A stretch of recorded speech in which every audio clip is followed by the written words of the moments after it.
వాడో దొంగ బాబా అని సోషల్ మీడియా వేదికగా team India legendary player Navjot Singh Sidhu Pakistan player Mohammad అమీర్ని నెక్స్ట్ లెవెల్లో ర్యాగింగ్ చేశాడు బాస్.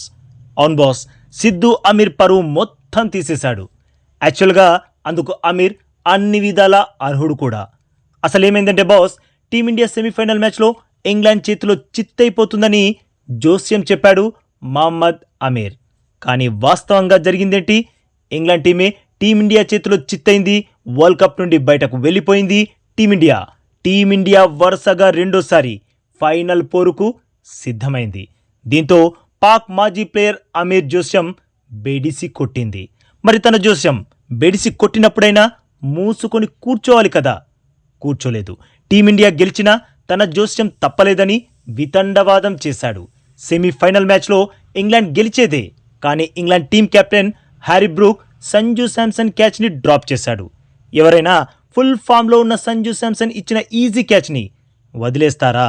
అది పట్టుంటే ఖచ్చితంగా ఇంగ్లాండే గెలిచేది అన్నాడు.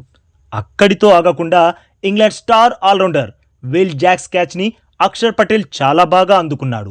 అది పట్టకపోయి ఉంటే, అక్షర్ క్యాచ్ డ్రాప్ చేస్తుంటే ఇంగ్లాండ్ ఒక ఓవర్ ముందే టీమిండియా ఇచ్చిన టార్గెట్ని ఛేదించి ఫైనల్కు దూసుకెళ్లేది అన్నాడు. ఈ రెండు జరగడం వల్లే టీమిండియా గెలిచిందని, లేదంటే గెలిచేది కాదని సుల్లు కబుర్లు చెప్తున్నాడు. అరే ఎరిపప్ప, అక్కడ ప్లేయర్స్ ఉన్నది ఆడడానికా, లేదంటే మా అమీర్ గాడు గొప్ప జోస్యం చెప్పాడు, నాకు అనవసరంగా లైఫ్ వచ్చింది కాబట్టి నేను అవుట్ అయిపోతాను, నేను పెవిలియన్కి వెళ్ళిపోతాను అని సంజు వెళ్ళిపోవాలా? లేదంటే అమీర్ సార్ ఓ గ్రహాంతరవాసి, తను ఏది చెప్తే అది జరగాల్సిందే అని అక్షర్ పటేల్ క్యాచ్లు పట్టకుండా మీ ఫీల్డర్స్లా ఎర్రిపప్పలా మోకాలు తేలెయ్యాలా? నువ్వు నీ పిచ్చి జోస్యం.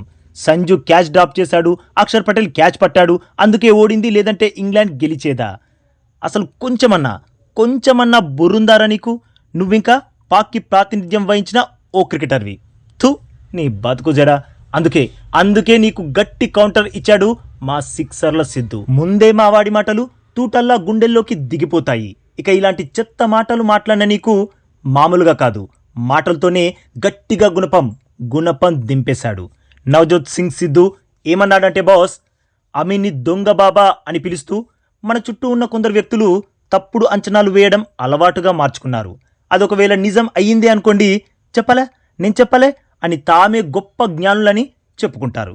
లేదంటే నేను కరెక్టే చెప్పాను, కానీ అలా జరగడం వల్ల, ఇలా జరగడం వల్లే అంచనా తప్పింది అని కాకమ్మ కథలు చెబుతారు అని అన్నాడు సిద్ధు. ఆ తర్వాత తన వాక్చాతుర్యంతో మహమ్మద్ అమీర్ని నెక్స్ట్ లెవెల్లో ర్యాగింగ్ చేశాడు. సిద్ధు ఏమన్నాడంటే, జోస్యాలు ఏమీ నిర్ణయించవు గురు, ఫలితాలు మైదానంలో నిర్ణయింపబడతాయి. బిచ్చమెత్తుకుంటే సింహాసనం దక్కదు గురు, ఖాళీ పాత్రలే ఎక్కువ శబ్దం చేస్తాయి అని అమీర్ ఇజ్జత్ మొత్తం తీసేశాడు సిద్ధు. నీకసలు క్రికెట్ నాలెడ్జ్ లేదు, నీకున్నదల్లా టీమిండియా ఓడిపోవాలి, అది చూసి సంతోషించాలి, రాక్షసానందం పొందాలి అని మాత్రమే నీ బుర్రలో ఉంది. అందుకే టీమిండియా సెమీఫైనల్ చేరదు అని ఇంతకుముందు, ఆ తర్వాత ఫైనల్ చేరదు అని ఇలా నోటికొచ్చింది వాగుతున్నావు. ఇక మా టీమిండియా ప్లేయర్స్ ఏమో గ్రౌండ్లో అద్భుతాలు చేసి నీ నోట్లో మట్టి కొట్టేస్తున్నారు. అది చూసి నువ్వు బిక్కముఖం వేసుకొని బయటకి మాత్రం గాంభీర్యాన్ని నటిస్తున్నావు. పోరరే, పక్కెళ్ళి ఆడుకో. ఇప్పటికైనా టీమిండియాపై పడి ఏడవడం మానుకో, బాగుపడతావు. ఏమంటారు బాస్? నేను చెప్పింది రైటా రాంగా? ఎస్ ఆర్ నో కామెంట్ చేయండి బాస్. అలాగే ఈ లేటెస్ట్ అప్డేట్కి ఒక్క లైక్ కొట్టి మన ఛానల్ని ప్లీజ్ సబ్స్క్రైబ్ చేసేసుకోవచ్చుగా బాస్. ఇక ఈ వీడియో చూసినందుకైతే మీ అందరికీ దిల్ సే థ్యాంక్ యూ బాస్.